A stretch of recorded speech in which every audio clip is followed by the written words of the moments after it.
Prenez n'importe quel nombre de la suite de Fibonacci, divisez-le par celui qui le précède et vous obtiendrez un résultat proche de 1,618, une valeur que l'on appelle le nombre d'or.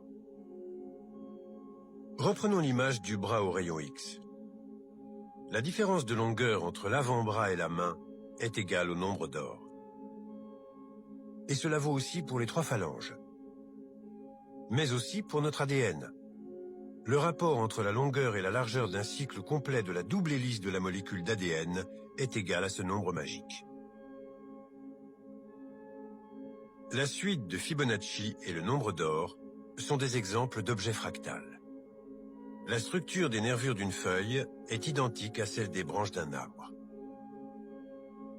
On a donc bien une même forme répétée à l'infini à une échelle toujours plus petite. Une fractale, c'est l'autosimilarité. Un motif autosimilaire est un motif qui peut être reproduit et constaté à de multiples échelles d'observation.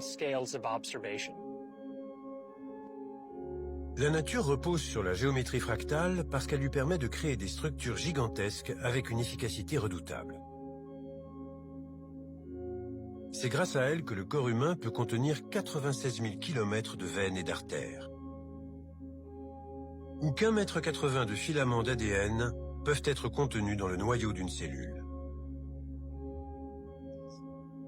Si on mettait bout à bout la totalité de l'ADN d'un être humain, on obtiendrait une longueur de 6 400 000 km, soit une distance supérieure à celle qui nous sépare de Pluton.